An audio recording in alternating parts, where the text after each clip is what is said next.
تعالى صدق الله وصدق رسوله النبي الكريم.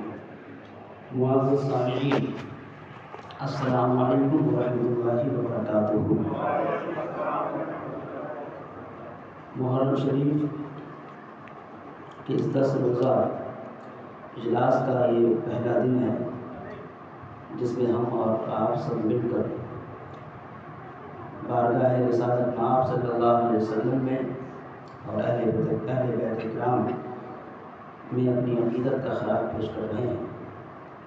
فضل حسینی کمیٹی نے جو اہتمام کیا ہے، ہم اللہ سے دعا کرتے ہیں پروردگار اس اہتمام پر ان کو بہتر سے بہتر صلہ عطا فرمائے۔ سننے میں آیا ہے کہ تقریباً یہ اجلاس محرم الحرام کے موقع پر بھیڑ پارا کے لوگ 70-74 سال سے کر رہے ہیں۔ یہ یقیناً بڑی خوشی کی بات بھی ہے اور آئندہ نسلوں کے لیے قابل تقلید بھی ہے اور قابل عمل بھی ہے۔ اس میں اس محلے کے تمام سرکردہ افراد، بزرگوں کی جمعیت جو ہمارے درمیان نہیں رہی، ان میں بہت مشہور نام ہے جو جناب سید اختر صاحب کے والد ہیں۔ اللہ تعالیٰ انہیں جنت میں اعلیٰ سے اعلیٰ مقام عطا فرمائے۔ ان کے جتنے بھی اہل ایمان رخصت ہو گئے، سب کو رسول پاک صلی اللہ علیہ وسلم کی زیارت نصیب فرمائے۔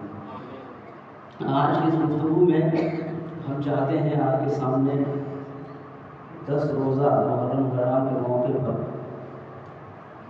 بعد نماز عشاء کس طرح کے موضوعات کا انتخاب ہونا چاہیے، اس کا ایک طائرانہ جائزہ لے لیتے ہیں اور اس کے بعد ہم اپنی انشاءاللہ تعالیٰ گفتگو شروع کریں گے۔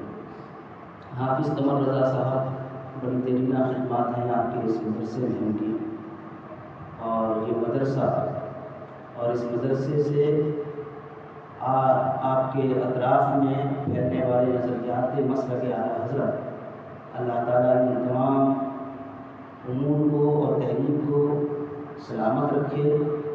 جماعت رضا مصطفیٰ کو دندوری راج چودھری برکتیں عطا فرمائے۔ آئیے ہم سب مل کر ساری کائنات کے مرکز عقیدت حضور دانا الغیوب رحمت عالم نور مجسم صلی اللہ علیہ وسلم کی مقدس بارگاہ میں بآواز بلند زندہ دلی کے ساتھ درود شریف کا ہدیہ پیش کریں۔ پڑھیے اللہم صلی علی سیدنا و شفیعنا و حبیبنا و مولانا محمد معدن الجود والکرم، صلاۃ و سلام علیک یا رسول اللہ صلی اللہ تعالیٰ علیہ وسلم۔ خوش نصیبی ہے ہماری اور آپ کی اور تمام افراد کو جو اس کاموں میں ملوث رہتے ہیں، دلچسپی رکھتے ہیں، کہ اللہ تعالیٰ نے انہیں ذکر خیر کی مجلس سجانے کا موقع عنایت فرمایا ہے۔ قاضی ایاز شفا شریف میں روایت کرتے ہیں امام عطا سے کہ اللہ کے رسول صلی اللہ تعالیٰ علیہ وسلم کو اللہ رب العزت نے مژدہ اور خوشخبری سنانے کے لیے اس وقت حضرت جبریل کو بھیجا جب آپ صلی اللہ علیہ وسلم کچھ رنجیدہ خاطر تھے، تو حضور صلی اللہ علیہ وسلم کو مژدہ حضرت جبریل نے اس طرح دیا کہ مصطفیٰ، وہ لوگ جو یہ کہتے ہیں کہ محمد صلی اللہ علیہ وسلم کی نسل منقطع ہو جائے گی، ان کے لیے وعیدیں ہیں اور ان کے لیے جہنم کی خوشخبریاں ہیں، لیکن آپ کے لیے اللہ رب العزت نے مجھ سے ارشاد فرمایا کہ میرے محبوب کو بتاؤ کہ وہ ہرگز رنجیدہ نہ ہوں، قیامت تک ان کا ذکر میرے ذکر کے ساتھ قائم رہے گا۔ اذا ذکرت ذکرت معی، اور حضور صلی اللہ علیہ وسلم کے ذکر کو اللہ رب العزت نے ارشاد فرمایا جو آپ کا ذکر ہوگا وہی میرا ذکر ہوگا، اور وہ ذکر خیر کی مجلسیں سج رہی ہیں۔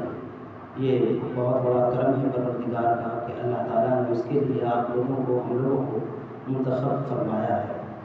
10 روزہ پروگرام میں جہاں ہم امام علی مقام رضی اللہ تعالیٰ عنہ کی شہادت اور اہل بیت کرام کی فضیلت کے متعلق گفتگو کریں گے، وہاں اس بات کا بھرپور خیال رکھنے کی ہم کوشش کریں گے کہ آپ کے سامنے تاریخ کے حقائق اور آقائے دو جہاں صلی اللہ علیہ وسلم کی سعی اور کوششیں جو مدینہ شریف جانے کے بعد شروع ہوئی ہیں، وہ آپ کو ہم متانت اور سنجیدگی سے بتائیں۔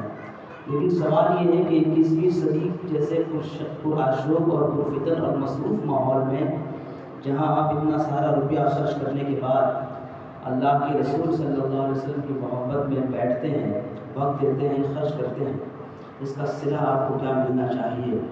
بھیڑ پارا میں اتنے ہی لوگ نہیں رہتے، اور بھی لوگ رہتے ہیں۔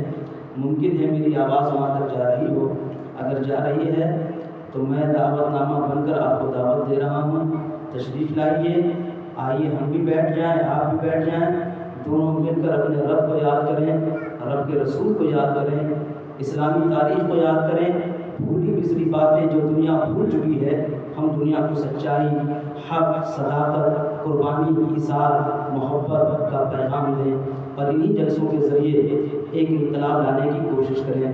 اگر میری آواز آپ سن رہے ہیں، آئیے ہم گفتگو شروع کرتے ہیں۔ کیا ملے گا بھیڑ پارا کے لوگوں کو آج کے اس جلسے میں محبت رسول کا اظہار کرنے سے؟ کیا مل جائے گا حافظ قمر رضا کو؟ کیا مل جائے گا سید اختر کو؟ کیا مل جائے گا آپ لوگوں کو؟ محبت کا صلہ کس قدر دیا جاتا ہے اللہ کے رسول کی بارگاہ سے، اور اسلامی شریعت اور اسلامی تاریخ اور اسلامی قانون اس حوالے سے کیا کہتا ہے، یہ سن لیجیے۔ لیکن سننے سے پہلے ایک بار اور میری آواز کے ساتھ اپنی آواز ملائیے، سب لوگ بیک زبان ہو کر دعا کر لیں کہ پروردگار ہم سب کو اعلیٰ حضرت کے مسلک کی خدمت کرنے کی توفیق عطا فرمائے، اور کائنات میں جہاں کہیں بھی مسلمان بستے ہوں سب کی عزت آبرو جان و مال کی حفاظت فرمائے۔ شروعاتی دور ہے، آغاز ہے وحی کا، نبی اکرم صلی اللہ تعالیٰ علیہ وسلم نے اسلام کا اعلان کر دیا ہے، تمام لوگ جوق در جوق حضور صلی اللہ علیہ وسلم کی بارگاہ میں آ کر اسلام کا کلمہ پڑھ رہے ہیں۔ یہ وہ دور ہے جب کفر کا ہر طرف ولولہ ہے، یہ وہ دور ہے جب نفرتیں ہر طرف مسکراتی ہوئی نظر آ رہی ہیں، یہ وہ دور ہے جب کفر اور شرک میں ڈوبے ہوئے لوگ متکبرانہ چالوں کے ساتھ کعبہ کے ارد گرد چلا کرتے تھے۔ انہیں نہیں فکر تھی کہ کون بھوکا ہے، انہیں نہیں فکر تھی کہ کون پیاسا ہے۔ انسان اور انسانیت کی حرمت سے وہ ناآشنا افراد آس پاس کے افراد میں یہی بات پھیلا رہے تھے کہ اسلام کے قریب مت جانا۔ اسی دوران ایک دیہاتی صحابی ہیں جو اعرابی کہلاتے ہیں، دیہات میں رہتے ہیں، دہقانیت سے آپ کا تعلق ہے، کھیتوں سے آپ کا تعلق ہے، سیاہ فام ہیں، نیگرو ہیں، جنہیں آپ کالا دیکھتے ہوں گے، جو آج کل آپ کے افریقہ وغیرہ میں پائے جاتے ہیں، یہ سیاہ فام ہیں، حبشہ جیسا رنگ ہے آپ کا، کام آپ کھیتی کا کرتے ہیں، اس کے علاوہ آپ کے پاس اور کوئی کام نہیں ہے۔ سیاہ فام ہونے کی وجہ سے کوئی ان کے سامنے بیٹھتا نہیں، کوئی ان سے تعلق نہیں رکھتا، کوئی ان سے رشتہ نہیں رکھتا۔ اونچ نیچ کا جو رواج مکہ کے ارد گرد ابو جہل اور ابو لہب کے ذریعے پھیلایا گیا تھا، کفار مکہ کے ذریعے، وہ اس کی زد میں تھے۔ ایک دن انہیں معلوم ہوا کہ کوئی پیغمبر آئے ہیں، اور انہیں اسلام کی دعوت دنیا کو دینی شروع کر دی ہے۔ آبائے وہ یہاں صلی اللہ علیہ وسلم کے دستے حق پرست پر ہر کوئی آ کر کلمہ لا الہ الا اللہ بولا ہے، کہ یہ غریب صحابی جو دیہات میں رہا کرتے تھے، یہ بھی ایک دن چلے آئے، حضور کی بارگاہ میں آئے، آنے کے بعد کہا یا رسول اللہ آپ کیا دے رہے ہیں؟ حضور نے فرمایا سب کو حق دے رہا ہوں، معرفت خدا دے رہا ہوں، جنت دے رہا ہوں، جینے کا سلیقہ دے رہا ہوں، تہذیب دے رہا ہوں، تمدن دینے آیا ہوں، اخلاق دینے آیا ہوں، رشتہ داری دینے آیا ہوں، رحم دلی دینے آیا ہوں۔ انہوں نے کہا یا رسول اللہ مجھے بھی چاہیے، میں آپ کے دست پر ہاتھ رکھ کر کلمہ لا الہ الا اللہ پڑھنا چاہتا ہوں۔ حضور صلی اللہ علیہ وسلم نے کلمہ پڑھا دیا، کلمہ پڑھ لیا، کلمہ پڑھنے کے بعد واپس اپنے کھیت چلے گئے، گھر چلے گئے۔ لیکن ایک طرح کا معمول ان کا بن چکا تھا، وہ مکہ کے بازار میں کسی جگہ پر آ کر سبزیاں بیچا کرتے تھے، بس ان کا اتنا چھوٹا سا کاروبار تھا۔ اسی غریبی کی وجہ سے مکہ کے امیر لوگ انہیں سلام نہیں کرتے تھے، اسی غریبی کی وجہ سے مکہ کے امیر لوگ انہیں قریب بیٹھایا نہیں کرتے تھے۔ سیاہ فام اور کالا ہونے کی وجہ سے گورے ان سے خود کو اونچا سمجھتے تھے، ان کا یہی کام تھا، وہ سبزیاں لے کر آتے اور بیچ دیا کرتے، شام کو واپس چلے جاتے۔ لیکن جب سے کلمہ پڑھا ہے معمول بدل گیا ہے، زندگی بدل گئی ہے، رونقیں بدل گئی ہیں، طرز بدل گیا ہے، طریقہ بدل گیا ہے۔ آج آئے ہیں فجر کی نماز پڑھنے کے بعد، سب سے پہلے رسول اللہ کی بارگاہ میں دروازہ کھٹکھٹایا، حضور نے دروازہ کھولا، حضور کو دیکھا، السلام علیکم یا رسول اللہ۔ نبی نے ارشاد فرمایا میرے غلام کوئی بات؟ کہا حضور میں آپ کا غلام ہوں، آپ کا خادم ہوں، سبزی فروش ہوں، بہت امیر نہیں ہوں، بہت اعلیٰ نہیں ہوں، بہت پیسہ نہیں ہے، دولت والا نہیں ہوں، لیکن اس غریب کے ہاتھ میں جو کچھ بھی ہے آپ کی بارگاہ میں لے کر آیا ہوں۔ میں کھیتیاں کرتا ہوں، سبزی اگاتا ہوں، میں نے سوچا کہ تازی سبزیاں آپ کے لیے بچا لوں اور آپ کے یہاں پیش کر دوں، آپ اسے قبول کر لیجئے۔ تازی سبزیاں کچھ حضور کی بارگاہ میں انہوں نے دے دی، حضور نے مسکرا کر اسے قبول کر لیا۔ ایک دن یہ کر کے وہ چلے گئے، دوسرے دن پھر آئے، انہوں نے پھر دروازہ کھٹکھٹایا، حضور صلی اللہ علیہ وسلم دروازہ کھولا اور کھولنے کے بعد آپ صلی اللہ علیہ وسلم کو پھر انہوں نے یہی کہا، عرض کہ یا رسول اللہ تازی سبزیاں کچھ بچا لی ہیں، یہ آپ کے سامنے آپ کی بارگاہ میں لے کر آیا ہوں۔ محبت کا صلہ مصطفیٰ کی بارگاہ سے، نبی کی بارگاہ میں وقت دینے سے، نبی کی بارگاہ میں پیسہ خرچ کرنے سے، نبی کی بارگاہ میں ذکر کرنے سے، حضور کی بارگاہ میں حضور کو یاد کرنے سے اسلامی تاریخ کے حوالے سے کیا ملنا چاہیے، میں اس واقعے سے آپ کے سامنے آپ کے گوش گزار کرنا چاہتا ہوں۔ وہ صحابہ رسول ایک دن اسی معمول میں رہے، 2 دن گزر گئے اسی معمول میں رہے، 1 سال گزر گیا روزانہ سبزی لے کر آتے، 2 سال گزر گئے، 3 سال گزر گئے، 10 سال گزر گئے، 10 سال معمول میں فرق نہیں آیا، روزانہ سب سے پہلے حضور کی بارگاہ میں آتے، دکان کھولنے سے پہلے، بازار جانے سے پہلے، اور تازی سبزیاں وہ غریب صحابی رسول اللہ کی بارگاہ میں رکھ کر چلے جاتے۔ ایک دن حضور صلی اللہ علیہ وسلم نے دروازہ کھولا، باہر آئے، باہر آنے کے بعد صحابہ سے آپ نے پوچھا جانتے ہو وہ جو شخص میرے پاس آتا ہے روزانہ تازی سبزیاں لے کر، وہ اپنی دکان کہاں پر لگاتا ہے، اس کا گھر کہاں پر ہے؟ صحابہ نے عرض کیا یا رسول اللہ وہ اپنی دکان مکہ کے بازار میں فلاں جگہ پر لگاتا ہے۔ کیا کرنا ہے حضور؟ وہ تو غریب ہے۔ حضور آپ فرمائیں کیا کرنا ہے، آپ کیوں پوچھ رہے ہیں؟ نبی نے ارشاد فرمایا میں نے 10 سال اس کی محبت دیکھی ہے، آج میری رحمت نے یہ فیصلہ کیا ہے اس کی محبت کا صلہ اسے عطا کر دوں۔ صحابہ نے عرض کیا یا رسول اللہ وہ غریب ہے، مکہ کے بازار میں سبزی فروشی کا دھندا کرتا ہے، کام کرتا ہے، آپ وہاں جائیں گے؟ نبی نے ارشاد فرمایا ہاں مجھے لے کر چلو۔ دنیا پہلی بار دیکھ رہی تھی کائنات میں سب سے اعلیٰ، سب سے افضل، سب سے اعلیٰ، سب سے افضل آقا دو جہاں صلی اللہ علیہ وسلم، سب سے زیادہ انفس، سب سے زیادہ نفیس، نبیوں کے امام، آدم سے لے کر عیسیٰ تک جن کو تمام نبیوں کو جن کے صدقے میں نبوت ملی، آج وہ ایک غریب سے ملنے کے لیے گھر سے نکلے ہیں، بازار پہنچے رسول پاک صلی اللہ علیہ وسلم، بازار کا ہر آدمی دیکھ رہا ہے آقا دو جہاں صلی اللہ علیہ وسلم کو، وہ مصطفیٰ آئے ہیں، محمد آئے ہیں، بازار آئے ہیں، تبلیغ کرنے آئے ہوں گے، نماز کے لیے کہنے آئے ہوں گے، زکات کے لیے کہنے آئے ہوں گے، اللہ کی بات کرنے کے لیے آئے ہوں گے، حق کی بات کرنے کے لیے آئے ہوں گے، لیکن آج گھر سے نکلنے کا مقصد یہ نہیں تھا۔ اس سے پہلے مقصد ہوا کرتے تھے نماز کے لیے نکلتے تھے، مقصد ہوا کرتا تھا تبلیغ کے لیے نکلتے تھے، مقصد ہوا کرتا تھا اللہ کی وحدانیت کے تصور کو عام کرنے کے لیے نکلتے تھے، تمام مقاصد تھے، لیکن آج نکلنے کا صرف ایک مقصد تھا، اپنے غلام کو غلامی کا صلہ دینا۔ حضور صلی اللہ علیہ وسلم وہاں پہنچے، صحابہ کرام سے پوچھا آپ نے اس کی دکان کہاں پر ہے؟ صحابہ کرام نے عرض کیا یا رسول اللہ، اشارہ کیا، وہ دیکھیے وہاں پر وہ کھڑے ہیں، ایک کونے میں کھڑے ہو کر وہ سبزی بیچ رہے تھے۔ حضور نے صحابہ کو اشارہ کیا آپ لوگ یہیں رک جاؤ، وہ سب وہیں رک گئے۔ اب آقا دو جہاں صلی اللہ علیہ وسلم کا انداز دیکھیے، انداز سادگی دیکھیے، انداز انسانیت دیکھیے، حضور صلی اللہ تعالیٰ علیہ وسلم کا انداز اخلاق دیکھیے۔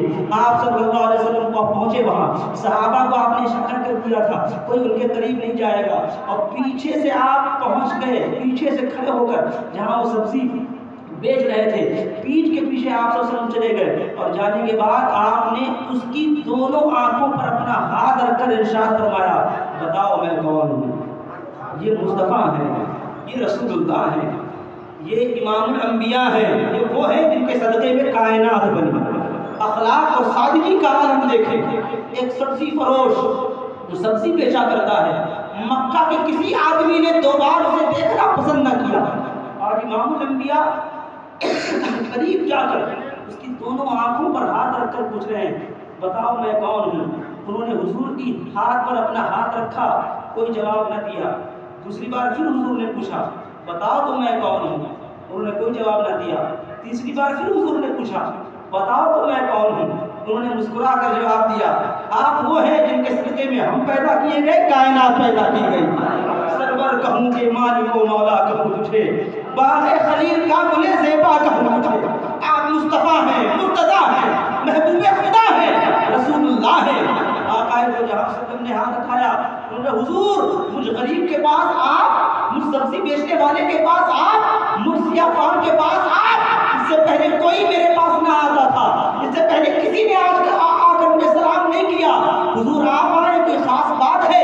کہا میرے غلام تمہیں مزدہ ہے، خوشیاں مناؤ، آج مصطفیٰ تمہارے پاس اس لیے آئے ہیں تاکہ تمہاری غلامی کا تمہیں صلہ دے دیا جائے۔ انہوں نے کہا حضور صلہ کیا ملنا چاہیے؟ کہا سنو، تمام مکہ والوں کو آپ نے بلایا، قریب کیا، بازار کے لوگ سب قریب ہو گئے، آپ نے اس غریب کا ہاتھ اپنے ہاتھ میں لیا، ہاتھ آسمان کی طرف اٹھایا اور آپ صلی اللہ علیہ وسلم ارشاد فرمایا سنو، ہر ایک شہری دوست کا ایک دیہاتی دوست ہوتا ہے، میں بھی شہری ہوں اور میں نے بھی آج ایک دیہاتی دوست کو چن لیا ہے، یہ جو میرا دوست ہے دنیا میں بھی میرا دوست رہے گا، قیامت میں بھی میرا دوست رہے گا۔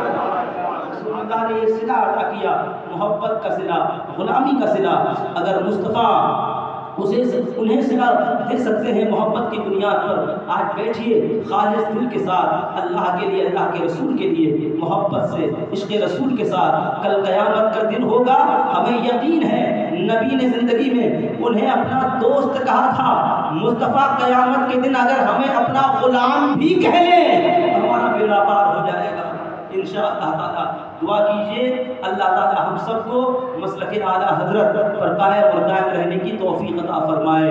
حضور صلی اللہ علیہ وسلم کی زندگی، پوری زندگی آپ کی معجزہ ہے، جو سمجھ پایا، جو نہ سمجھ پایا ابو جہل ہو گیا، ابو لہب ہو گیا۔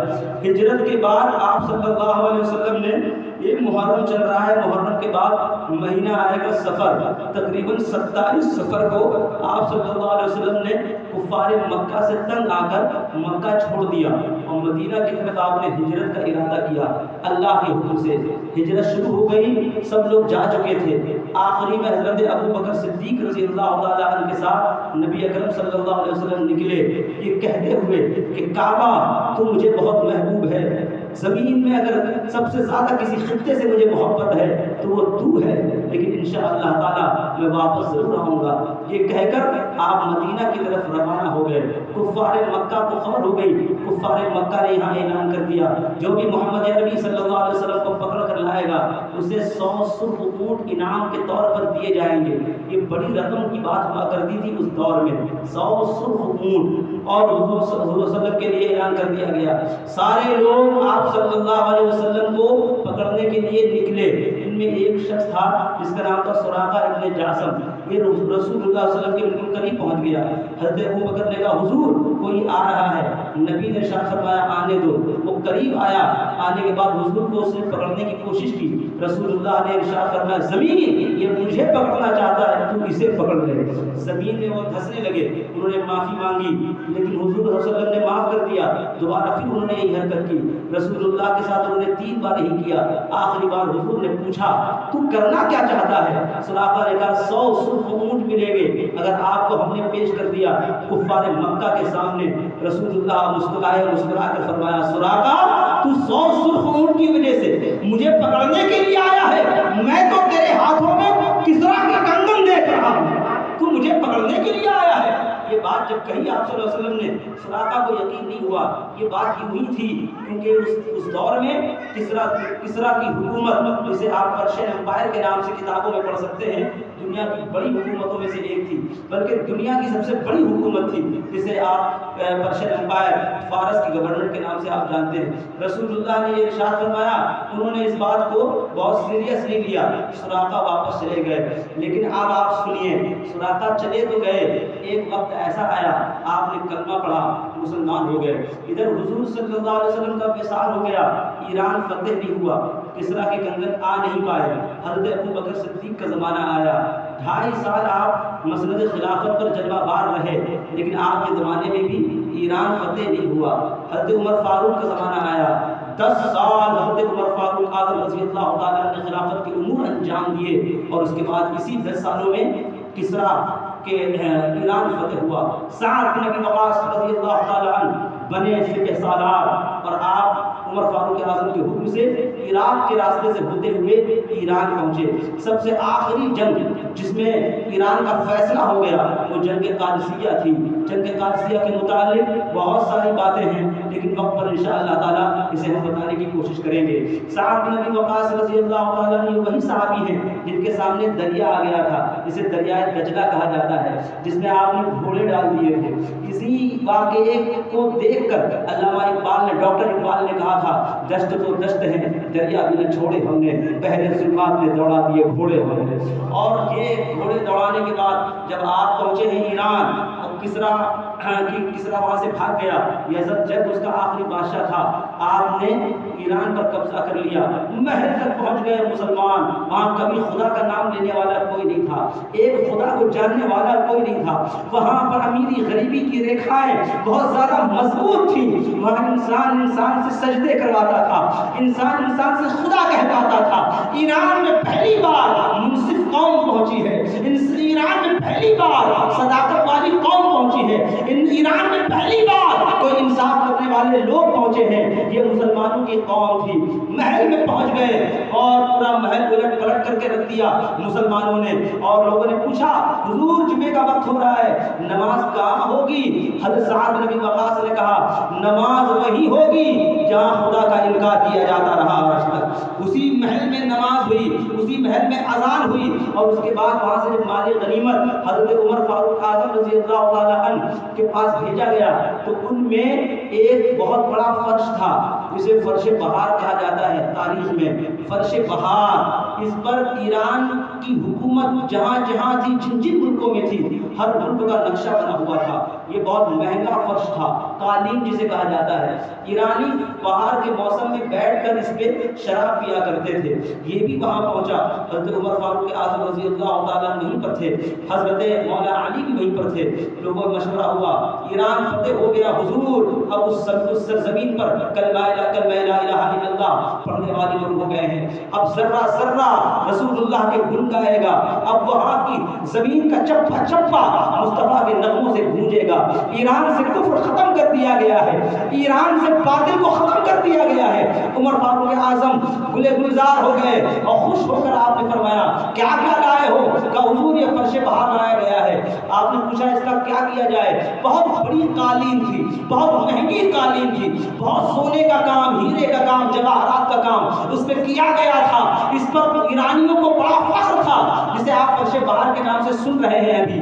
حضرت عمر فاروق اعظم نے پوچھا مولا علی سے اس کا کیا کیا جائے؟ تو مولا علی رضی اللہ تعالیٰ سے پہلے ایک صحابی نے کہا حضور اسے یہیں پر لٹکا دیا جائے تاکہ عرب کے لوگ آتے جاتے اسے دیکھیں کہ ایرانیوں نے کتنے بڑے بڑے کارنامے انجام دیے ہیں اور آج مسلمانوں نے کیا کیا ہے ان کے ساتھ۔ مولا علی نے کہا نہیں نہیں، اس کے ٹکڑے ٹکڑے کر دو اور اس جگہ پر اسے بچھاؤ جہاں پر مسلمان اپنے پاؤں پوچھ کر مسجد میں نماز پڑھنے کے لیے جاتے ہیں، تاکہ دنیا کو خبر ہو جائے جس چیز کو کفر اپنے سر کا تاج بنا کر رکھتا تھا اس چیز کو ایمان والے اپنے قدموں میں روندا کرتے ہیں۔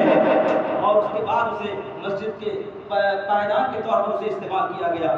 اسی میں کسرا کے کنگن آئے تھالی میں سجا کر، ایک صحابی لے کر آئے حضرت عمر فاروق اعظم رضی اللہ تعالیٰ عنہ کے پاس، اور جب کپڑا ہٹایا گیا تو اس پہ کنگن دیکھے گئے۔ سیدنا عمر فاروق اعظم نے دیکھا، آپ کی آنکھوں سے آنسو جاری ہو گئے۔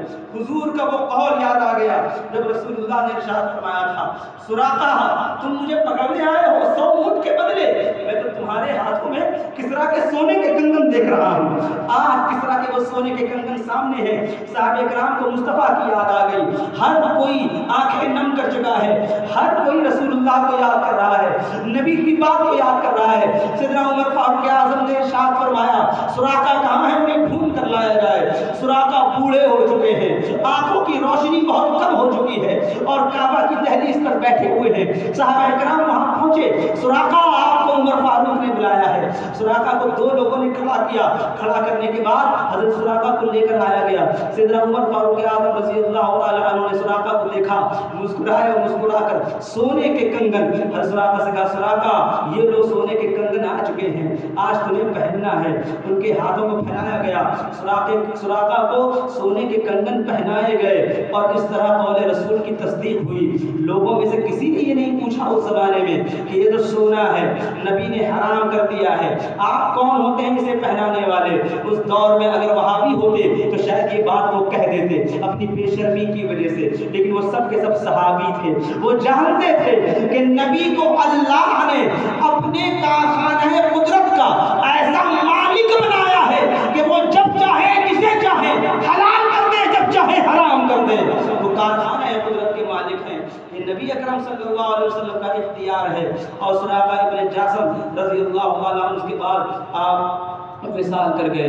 ہجرت کے بعد آپ صلی اللہ علیہ وسلم جب مدینہ پہنچے تو مدینہ میں آپ صلی اللہ علیہ وسلم کا استقبال ہوا، تمام صحابہ نے استقبال کیا۔ آپ لوگوں نے سنا ہوگا، میں وہاں پر نہیں جا رہا ہوں، میں تاریخ کی ایک اہم جنگ، کیونکہ یہ 10 محرم الحرام ہے، یہ محرم الحرام کا یہ مہینہ جنگوں کی تاریخ کا مہینہ ہے، اہم جنگیں اس میں ہوئی ہیں اور اہم واقعات اس میں ہوئے ہیں۔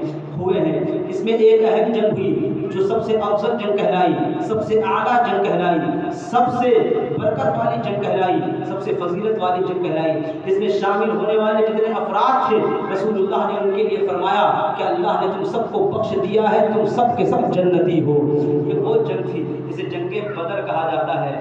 آپ کو معلوم ہے جنگ بدر میں صحابہ کرام رضوان اللہ علیہم اجمعین کے ساتھ نبی اکرم صلی اللہ علیہ وسلم نے کس طرح جنگ بدر کے معاملات کو درست کیا اور آپ نے مقابلہ کیا۔ دراصل ہوا یوں کہ جب آپ صلی اللہ علیہ وسلم مدینہ چلے گئے تو ادھر کفار مکہ کی عورتوں نے اپنے سونے اور چاندی کے زیورات لوگوں کو نکال نکال کر دینا شروع کر دیا اور یہ کہا کہ یہ میں سونا زیور سب دے رہی ہوں، اس سے ہتھیار خریدو۔ میں محمد عربی صلی اللہ علیہ وسلم کو مدینے میں بھی چین سے نہیں دیکھ سکتی۔ یہ کفار مکہ کی عورتیں تھیں، ان لوگوں نے اپنی ساری جائیداد دے دی اور جائیداد دینے کے بعد ابو سفیان کو تیار کیا۔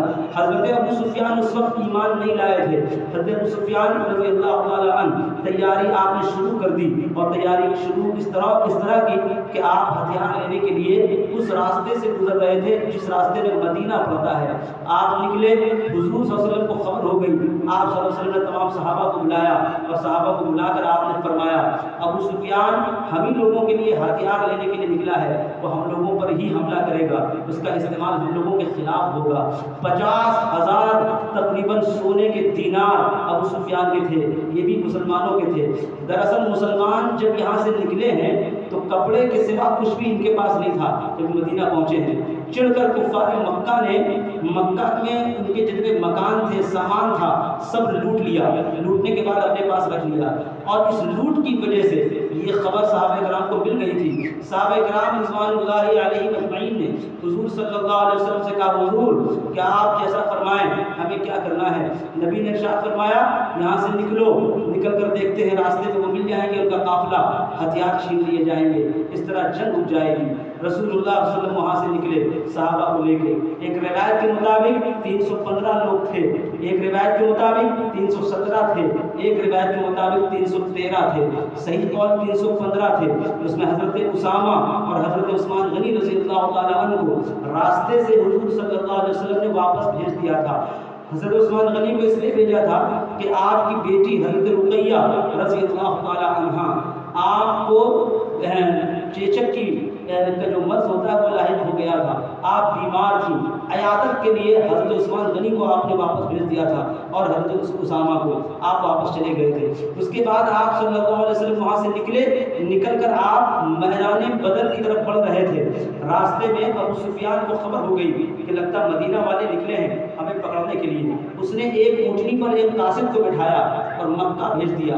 مکے میں اس کو گیا، اونٹنی کے کونچے کاٹ کر اور ناک کان کاٹ کر اس نے لوگوں کو سینہ پیٹ پیٹ کر بلایا، کہا ہائے ہم برباد ہو گئے، محمد عربی نکلے ہیں ابو سفیان کے لشکر پر حملہ کرنے کے لیے، یہاں سے نکلو۔ یہ سب تیار ہو گئے، ابو جہل پیش تھا، امیہ بن خلف پیش تھا، یہ سب نکلے جا کر ابو سفیان کو بچائیں گے اور قافلے کو بچائیں گے۔ ایک بار درود شریف پڑھ لیجیے، اللہم صل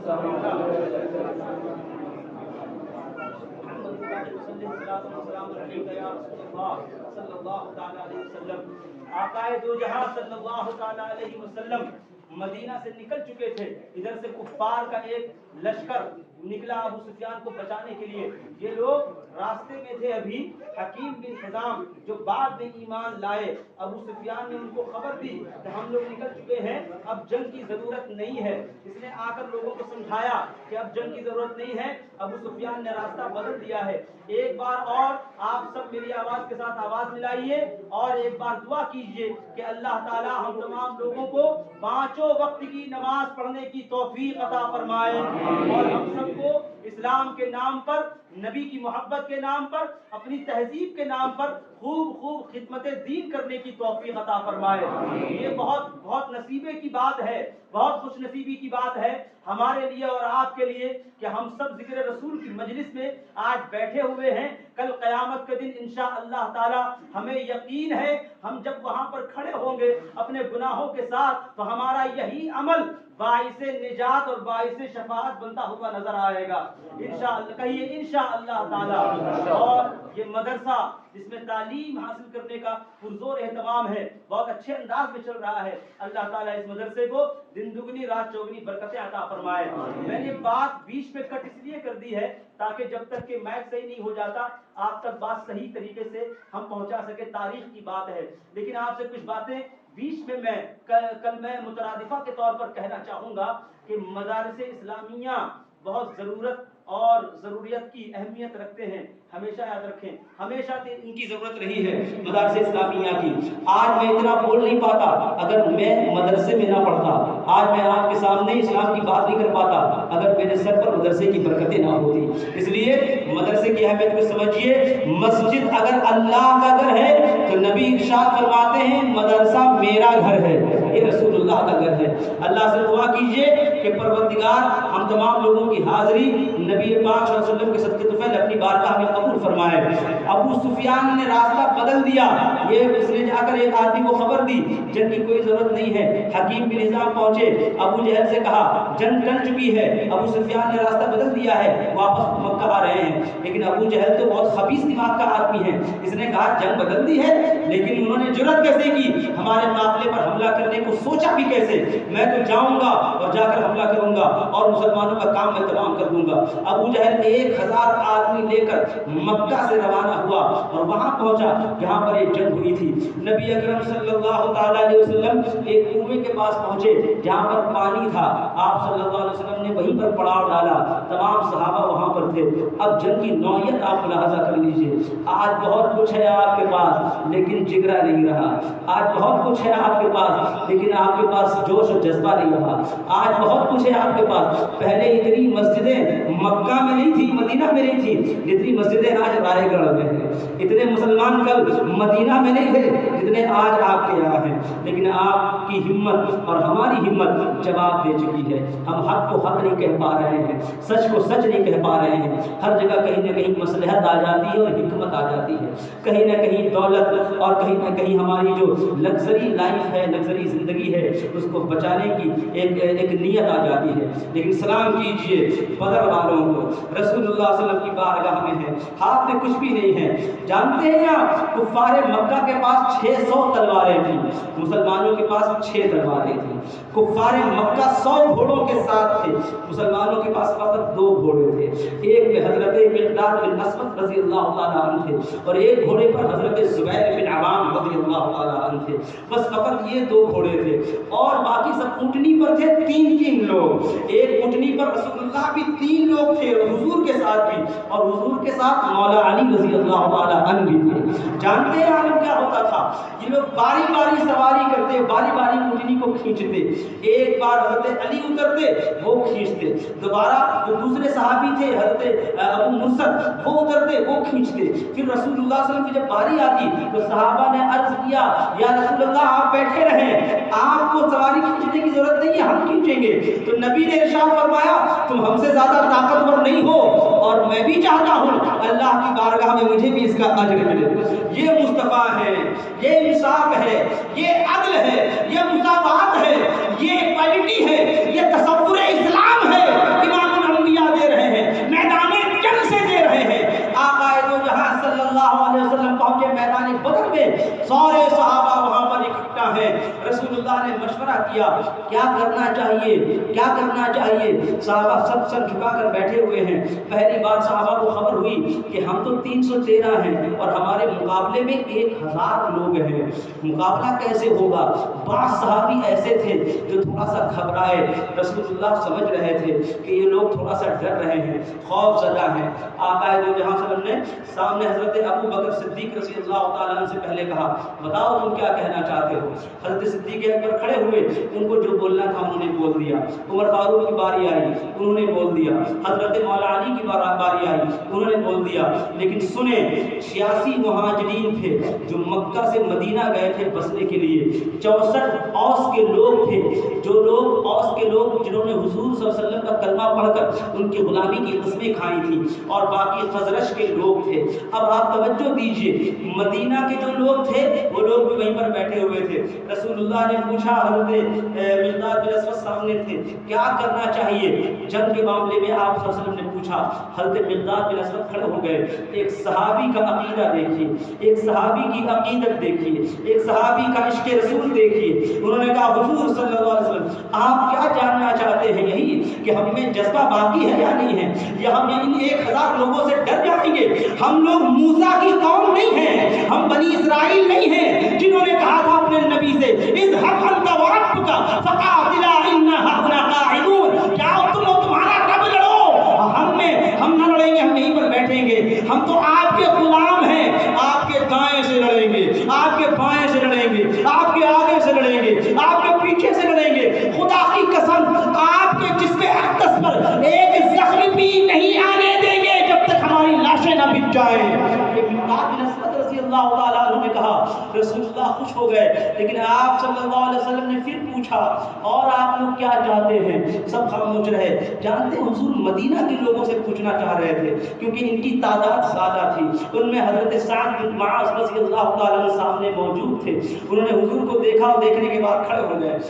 کھڑے ہو کر آپ رضی اللہ تعالیٰ عنہ نے جو گفتگو کی ہے، یہ گفتگو سننے سے پہلے بھیڑ پارا کے 46 سنی مسلمانوں میری آواز کے ساتھ آواز ملائیے اور غزوہ بدر کی سماعت کے اس موقع پر سبھی لوگ ایک بار دعا کر کے مجھے بتائیے کہ ہم آدمیاں ہم سب بیدار ہیں، جاگے ہوئے ہیں، آپ کی باتیں سن رہے ہیں۔ سارا مجمع ایک بار میری آواز کے ساتھ آواز ملا کر کہے یا رسول اللہ۔ اپنے نبی کو یاد کرنے کا وقت ہے، اپنے خدا کو یاد کرنے کا وقت ہے۔ حضرت سعد بن معاذ رضی اللہ تعالیٰ عنہ کھڑے ہو گئے۔ کھڑے ہو کر آپ نے کہا حضور ہمارا انتظار کر رہے ہیں کہ مدینہ والے کیا کہیں گے، مدینہ والے کیا چاہتے ہیں۔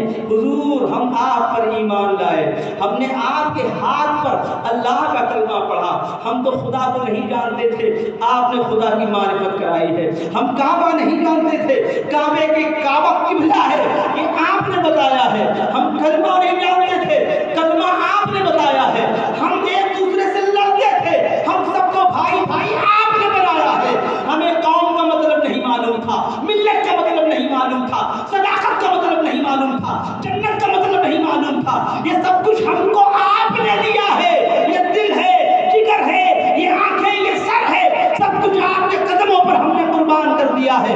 مصطفیٰ آپ حکم تو کیجئے کہ ہمیں کرنا کیا ہے، بتائیے کس سے رشتہ جوڑنا ہے، ہم جوڑ لیں گے۔ بتائیے کس سے رشتہ توڑنا ہے، ہم توڑ لیں گے۔ بتائیے سمندر میں کودنا ہے، بلا خوف و خطر ہم کود جائیں گے۔ بتائیے آگ میں کودنا ہے، ہم آگ میں جل کر خاک ہو جائیں گے۔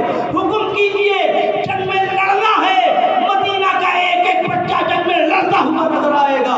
حضور ہمیں آپ دیکھ لیں، ہمیں ابن معاذ ہوں، اوس سے تعلق رکھتا ہوں، مدینے سے تعلق رکھتا ہوں، آپ کا خادم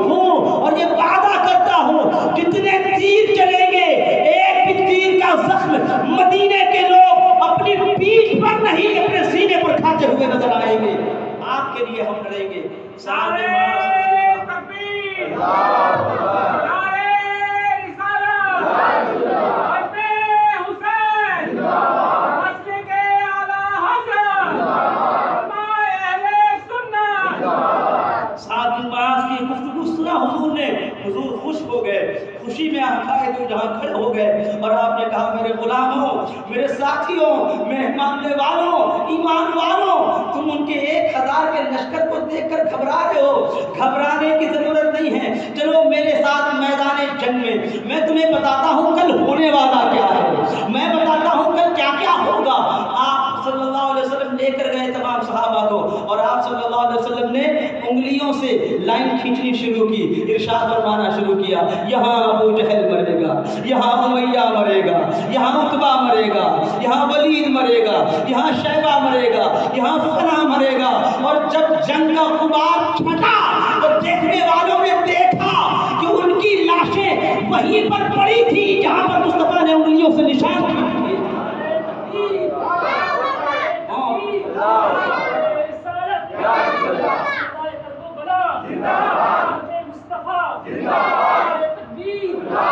موت کا یہ اضطراب بھی انہیں اس لائن سے باہر نہ لا سکا جس لائن کو رسول اللہ کی انگلیوں نے کھینچ دیا تھا۔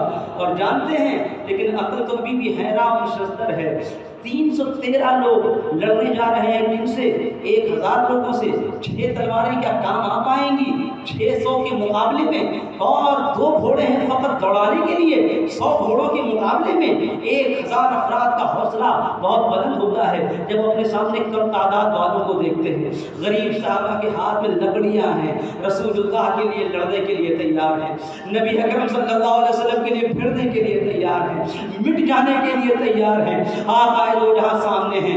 عقل نے ایک بار پوچھا تھا صحابہ سے، کیسے لڑیں گے آپ؟ لڑائی کا یہ موازنہ تو ہم نے کبھی نہیں دیکھا ہے، لڑائی کا یہ تقابل تو ہم نے کبھی نہیں دیکھا ہے۔ تلوار کے مقابلے میں تلواریں ہوتی ہیں تو لڑائی ہوتی ہے، طاقت کے مقابلے میں طاقت ہوتی ہے تو لڑائی ہوتی ہے، دولت کے مقابلے میں دولت ہوتی ہے تو لڑائی ہوتی ہے۔ وہ طاقت لے کر آئے ہیں، وہ قوت لے کر آئے ہیں، وہ دولت لے کر آئے ہیں، 600 تلواریں لے کر آئے ہیں، وہ اپنی اوزار اور اپنے ہتھیار، اپنی دولت اور اپنی تعداد کی بنیاد پر لڑیں گے۔ آپ کس بنیاد پر لڑیں گے؟ آپ کے پاس تو کچھ بھی نظر نہیں آ رہا ہے۔ تو دیوان گانے مصطفیٰ نے اسی وقت کہا، جانتے ہو وہ لوگ لڑیں گے طاقت کی بنیاد پر، ہم لڑیں گے عشق رسول کی بنیاد پر، محبت نبی کی بنیاد پر۔ وہ تلواریں دیکھ کر لڑیں گے، ہم مصطفیٰ کے رخ زیبا کو دیکھ کر لڑیں گے۔ اور یہی ہوا، غزوہ بدر آقا دو جہاں صلی اللہ علیہ وسلم نے جیت لی۔ اور غزوہ بدر سے پہلے جانتے ہیں آپ وسلم نے کیا ارشاد فرمایا تھا؟ اللہ کی بارگاہ میں دعا کی تھی، پروردگار یہ 1000 لوگ ہیں، طاقت اور قوت کے ساتھ آئے ہیں، ہم 313 لوگ ہیں، آج اگر میرے ماننے والے اور تیرے ماننے والے ہلاک ہو گئے تو قیامت تک تیری عبادت کرنے والا کوئی نہیں ہوگا، لن تعبد ابدا۔ یہ ناز بندگی ہے، رسول اللہ کی دعا ہے اللہ کی بارگاہ میں، اے پروردگار اگر آج یہ لوگ ہلاک ہو گئے تو قیامت تک تیری کوئی عبادت کرنے والا نہیں ہوگا۔ یہ دعا نبی کے منہ سے کیا نکلنی تھی؟ اعلیٰ حضرت فرماتے ہیں، اجابت کا صحرا، عنایت کا جوڑا دلہن بن کر نکلی، دعائے محمد اجابت نے جھک کر گلے سے لگایا، بڑی ناز سے جب دعائے محمد، اور اللہ کی بارگاہ میں قبول ہوئی۔ غزوہ بدر کے بعد رسول اللہ صلی اللہ علیہ وسلم کو مکہ کے لوگ سمجھنے لگے، عرب کے لوگ سمجھنے لگے، 300 لوگ ہیں اور اتنا عظیم مقابلہ، محمد عربی صلی اللہ علیہ وسلم سر کرتے ہوئے نظر آئے ہیں اور صحیح سلامت اپنے ساتھیوں کو واپس لے گئے ہیں۔ یہ رسول پاک صلی اللہ علیہ وسلم کی زندگی کی پہلی بڑی جنگ تھی، اسے غزوہ بدر کہا جاتا ہے۔ اس غزوہ بدر میں مولا علی رضی اللہ تعالیٰ عنہ کی شان اور آپ کی عالی ہمت بہت کام آئی۔ مولا علی رضی اللہ تعالیٰ پہلے 3 لوگ انصار سے نکلے تو عتبہ نے کہا، ارے یار کمزور لوگوں کو لے کر آئے ہو، لے جاؤ واپس، میں تو اپنے بھائیوں اور بھتیجوں سے لڑنا چاہتا ہوں، کیونکہ شیبہ کا جو لڑکا ہے وہ حضور صلی اللہ علیہ وسلم کو کلمہ پڑھ چکا تھا اور مقابلے میں اپنے باپ کے مقابلے میں وہ رسول اللہ کی طرف تھے، اور انہوں نے کہا میں اپنے بھتیجوں اور بھائیوں سے لڑنا چاہتا ہوں، انہیں قتل کرنا چاہتا ہوں۔ تو حضور صلی اللہ علیہ وسلم نے اشارہ کیا، جانتے ہیں اشارے میں حضرت مولا علی آیا، ابو عبیدہ بن جراح رضی اللہ عنہ یہ آئے، اور حضور صلی اللہ علیہ وسلم کے چچا حضرت حمزہ رضی اللہ عنہ۔ مولا علی رضی اللہ تعالیٰ سے جنگ کون کرے گا؟ آپ رضی اللہ تعالیٰ عنہ نے، اور تینوں نے مل کر، اس میں حضرت ابو عبیدہ بن جراح تھوڑے زخمی ہوئے، لیکن زخم بہت جلدی ٹھیک بھی ہو گیا، لیکن مسلمانوں نے جنگ فتح کی، 17 بڑے بڑے سرداران قریش، اس میں 70 مارے گئے، جس میں ابو جہل مارا گیا، امیہ بن خلف مارا گیا۔ اگلی جنگ کی تیاری دوسرے دن سے شروع ہو گئی۔ یہ اسلام کی پہلی جنگ ہے۔ ایک جنگ رسول اللہ صلی اللہ علیہ وسلم کے دور میں، اخیر دور میں ہوئی۔ اس جنگ کی بابت آپ کو اس لیے بتانا چاہتا ہوں تاکہ اہل بیت کے ایک فرد کا ذکر آج ہی ہو جائے، اور اہل بیت کے ایک عظیم فرد کی شہادت اس میں ہوئی، اور بڑی دلیرانہ شہادت ہوئی۔ شہادت کا یہ سلسلہ اب سے شروع ہوا، امام علی مقام رضی اللہ تعالیٰ عنہ پر وہ اختتام ہوا۔ امام علی مقام رضی اللہ تعالیٰ عنہ کے بعد یہ سلسلہ رکا نہیں، چلتا گیا، آج تک وہ سلسلے قائم ہیں۔ حق اور باطل کے درمیان مارکا آرائی ہو رہی ہے، حق کو حق اور باطل کو باطل کہنے والے لوگ اب بہت کم ہو گئے ہیں۔ ہم نے وہ دور دیکھا جو سرکار اعلیٰ حضرت کے صاحبزادے سرکار مفتی اعظم ہند رضی اللہ تعالیٰ عنہ کا دور تھا۔ مفتی اعظم ہند کے زمانے میں ایک قانون نکلا تھا جس کا نام تھا میسا کا قانون، میسا کا۔ اس میں نسل بندی کرانا تھا مسلمانوں، نسل بندی، فقط 2 بچے پیدا کر سکتے ہیں، اس سے زیادہ نہیں، اور اتنی سختی سے اس کا پالن کرایا گیا، اتنی سختی سے چاروں طرف، کوئی اس کے خلاف بول نہیں سکتا تھا۔ یہاں تک کہ آپ کو بتاؤں، بہت سارے علماء، خصوص دیوبند کے علماء نے اپنا فتویٰ دیا اندرا گاندھی کے دباؤ میں کہ یہ جائز ہے کرانا، شریعت کے خلاف حکم دیا۔ ایک ذات تھی سرکار مصطفیٰ رضا خان مفتی اعظم ہند رضی اللہ عنہ، ان کے پاس جب فتویٰ پہنچا تو آپ نے فرمایا یہ شریعت کا مسئلہ ہے، شریعت کا، یہ دنیا کا قانون نہیں ہے، انسانوں کو بنایا ہوا قانون نہیں ہے، یہ رسول اللہ کا قانون ہے۔ زمین اور آسمان ایک بار اپنی جگہ بدل سکتے ہیں، مصطفیٰ کا قانون کبھی جگہ نہیں بدل سکتا۔ آپ نے اعلان کر دیا۔ ملنے کے لیے گئے بڑے بڑے نیتا، سرکار مفتی اعظم نے دروازے بند کروا دیے۔ تمام مسلمانوں کا مسئلہ تھا، پورے بھارت کے مسلمانوں کا مسئلہ تھا، ہر کوئی نظریں جمائے ہوئے دیکھ رہا تھا مفتی اعظم ہند کی طرف۔ سرکار مفتی اعظم ہند رضی اللہ تعالیٰ عنہ نے فتویٰ صادر فرمایا، یہ حرام ہے، حرام ہے، حرام ہے۔ خاص بات آپ کو بتا رہا ہوں، یہ فتویٰ جانتے ہیں کس نے لکھا تھا؟ سرکار تاج الشریعہ ہے۔ فتویٰ لکھنے والے حضور تاج الشریعہ، سرکار تاج الشریعہ رحمۃ اللہ علیہ، اللہ تعالیٰ ان کی مرتبہ پر گہرباری فرمائے، ان کے درجات بلند فرمائے، اور ان کے صدقے طفیل ہم سب سنیوں کو 5 وقت کی نماز پڑھنے کی توفیق رفیق عطا فرمائے۔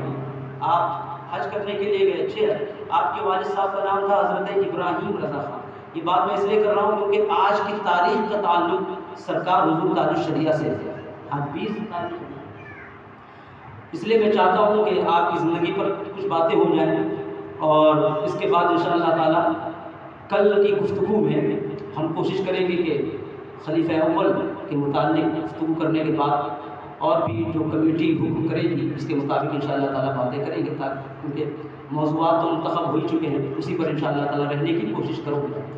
میں صرف خراج عقیدت کے طور پر حضرت تاج الشریعہ کا ذکر اس لیے کر رہا ہوں کیونکہ ذکر ایک عظیم ہستی کا ہوا اور ان کی جوان مردی میں یقیناً اہل ایمان کو انہی لوگوں کا صدقہ ملا ہے۔ حق کو حق کہنے والوں کو جو طاقت ملتی ہے، الحمدللہ یہ اہل بیت کی حق گوئی کا صدقہ ہے۔ آخری لڑائی ہوئی تھی غزوہ موتا، اور اس میں نبی اکرم صلی اللہ علیہ وسلم نے بھیجا تھا حضرت زید بن ابن حارثہ کو۔ ہوا یہ تھا کہ روم کے انڈر میں بصرہ کا علاقہ تھا، اور بصرہ کا ایک حاکم تھا جو رومن گورنمنٹ کے باجگزار تھا۔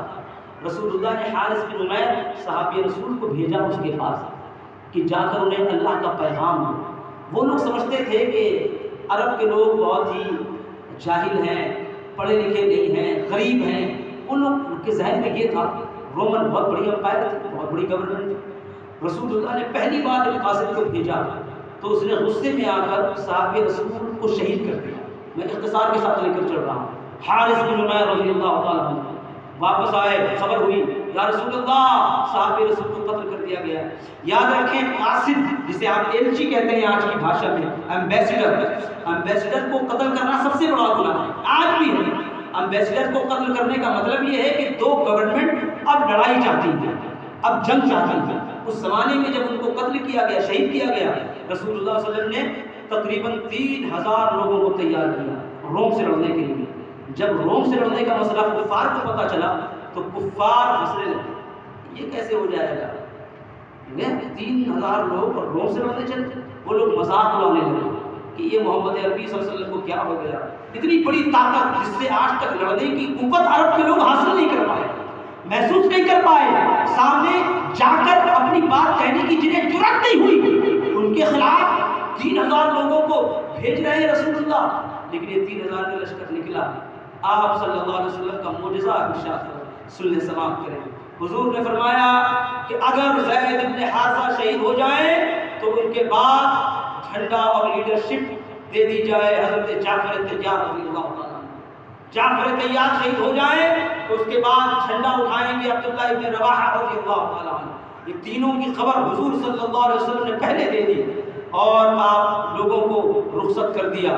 حضور نے جب رخصت کیا تو ارشاد فرمایا بچوں کو قتل مت کرنا، بوڑھوں کو قتل مت کرنا، عورتوں کو قتل مت کرنا، درخت کو مت کاٹنا، کوئی نہتھا مل جائے تو اس پر ہاتھ مت اٹھانا۔ یہ بات کہہ کر آپ صلی اللہ علیہ وسلم نے روانہ کر دیا۔ وہ روانگی ہوئی، آپ جنگ کے میدان میں جب پہنچے تو دیکھا کہ رومن 1 لاکھ سامنے اور 3000 کا لشکر ادھر کھڑا ہے۔ صحابہ کرام میں کچھ لوگ ڈرے، انہوں نے پوچھا، اس میں حضرت ابو ہریرہ رضی اللہ تعالیٰ عنہ بھی تھے، کچھ لوگ ڈرے، ان لوگوں نے کہا کہ ہم 3000 ہیں، تھوڑا رک جاتے ہیں، لشکر اور منگوا لیتے ہیں، پھر ان سے مقابلہ کریں گے۔ تو حضرت زید بن حارثہ نے کہا ہم ان سے لڑنے نہیں آئے ہیں، ہم اللہ کے حکم کی تعمیل کرنے آئے ہیں، ہم ان سے جیتنے نہیں آئے ہیں، جیت ہوگی یا ہار ہوگی ہمیں اس کی کیا خبر، ہم تو بس یہ کرنے آئے ہیں کہ مصطفیٰ نے جو کہہ دیا بس اس کے مصداق بن جائیں اور قول رسول کی تصدیق ہو جائے۔ اور لڑائی شروع ہو گئی، گھماسان کی لڑائی ہوئی۔ ادھر رسول پاک صلی اللہ علیہ وسلم مدینہ شریف میں تمام لوگوں کو لے کر بیٹھے ہوئے تھے مسجد نبوی میں۔ جو لوگ کہتے ہیں کہ حضور کو صلی اللہ علیہ وسلم کو پیٹھ کے پیچھے، دیوار کے پیچھے کا معاذ اللہ علم نہیں تھا، وہ کتنے اندھے ہیں، نادان ہیں، بدتمیز ہیں، بد ایمان ہیں، بد مذہب ہیں، انہوں نے تاریخ کا یہ حوالہ نہیں پڑھا۔ نبی اکرم صلی اللہ علیہ وسلم کئی 100 کلومیٹر کی دوری پر ہیں، تمام صحابہ وہیں پر موجود ہیں، پوچھ رہے یا رسول اللہ اب میدان جنگ میں کیا ہو رہا ہے؟ نبی ارشاد فرماتے ہیں زید بن حارثہ شہید ہو گئے اور اب جھنڈا اٹھا لیا ہے جعفر طیار نے۔ جب وہ شہید ہو گئے نبی ارشاد فرماتے ہیں جعفر طیار بھی شہید ہو گئے، اب جھنڈا اٹھا لیا ہے عبداللہ ابن رواحہ نے۔ جب وہ بھی شہید ہو گئے نبی ارشاد فرماتے ہیں ابن رواحہ بھی شہید ہو گئے، اب جھنڈا اٹھا لیا ہے اللہ کی تلوار نے۔ یہ سیف اللہ خالد بن ولید رضی اللہ تعالیٰ عنہ تھے۔ ان میں بیچ کے جو صحابی ہیں جن کا نام ہے جعفر طیار، یہ سگے بھائی ہیں مولا علی رضی اللہ تعالیٰ عنہ کے۔ اہل بیت میں آپ کا بہت بڑا مقام ہے۔ جعفر طیار کی شہادت کے بعد رسول اللہ صلی اللہ علیہ وسلم نے ارشاد فرمایا میں نے جعفر کو دیکھا ہے جنت میں اڑتے ہوئے، اللہ نے انہیں پر عطا کیے ہیں، اسی پر کے سہارے جعفر طیار اڑا کرتے ہیں۔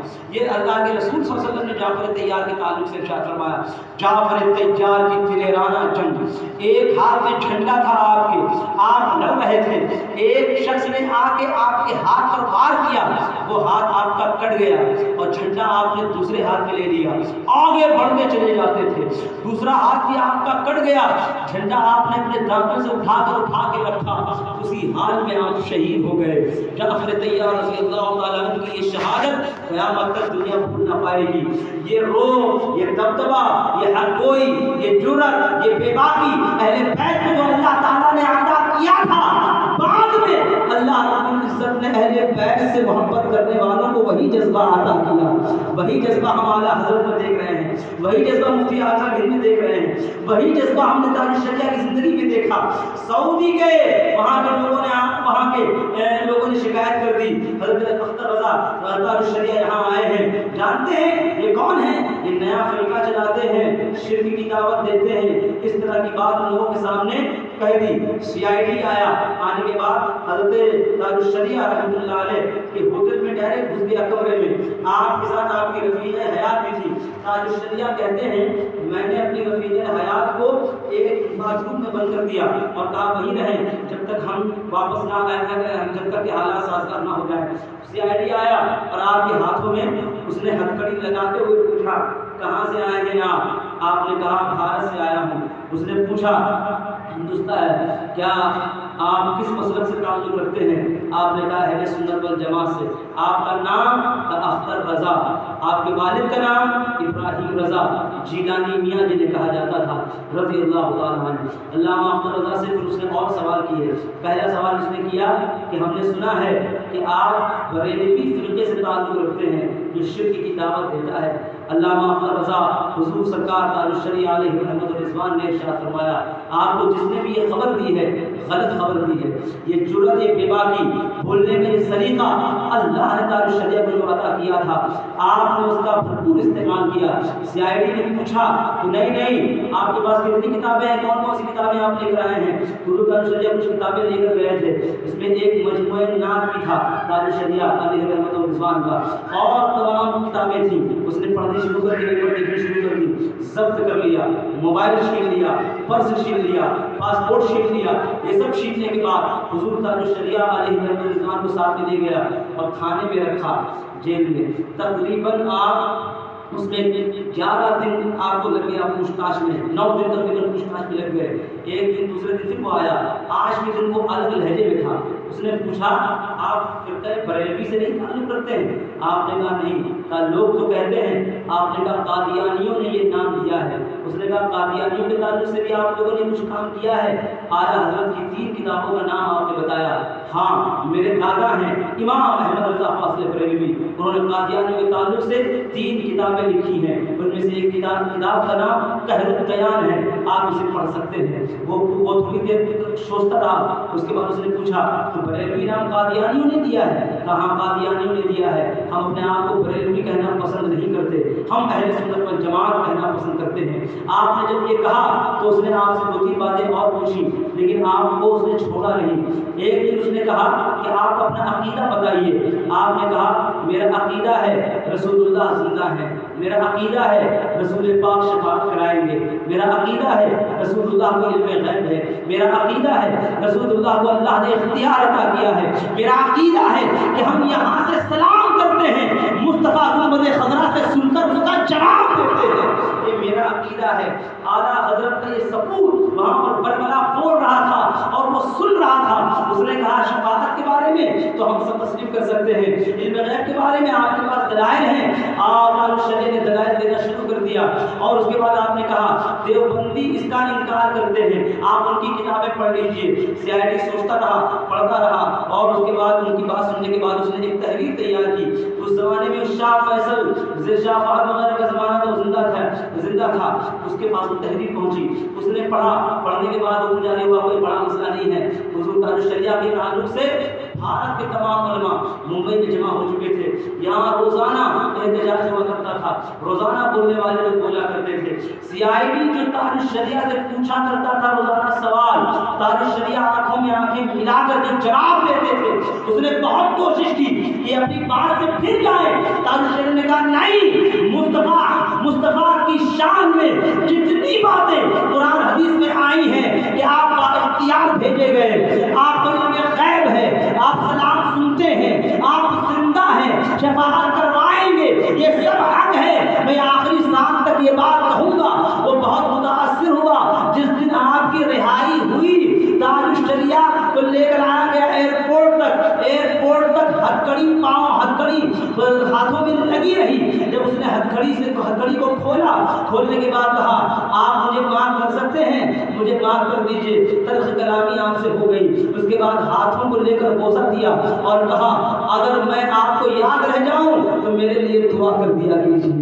یہ تاج الشریعہ سے اس نے یہ بات کہی اور تاج الشریعہ اس حال میں آئے۔ آپ ذرا دیکھیں تو یہ بے باکی، یہ جرأت تاج الشریعہ کو اللہ رب العزت نے جو عطا کی ہے یہ بھی عشق رسول کا صدقہ ہے، محبت نبی کا صدقہ ہے۔ کیا تبے جس پہ حمایت کا ہو پنجہ تیرا، سرکار اعلیٰ حضرت ارشاد فرماتے ہیں۔ میں آپ سے کہنا چاہوں گا حضور سرکار تاج الشریعہ کی زندگی کو سمجھیے، علم کے معاملے میں سرکار تاج الشریعہ ہمیشہ سنجیدہ رہے، ہمیشہ آپ نے سب سے زیادہ دلچسپی لی۔ اتنا بڑا مقام تاج الشریعہ کو جو عطا کیا گیا، دنیا میں جہاں بھی گئے سرخرو بنے، نگاہ مفتی اعظم کی ہے یہ جلوہ گری، چمک رہا ہے جو اختر ہزار آنکھوں میں۔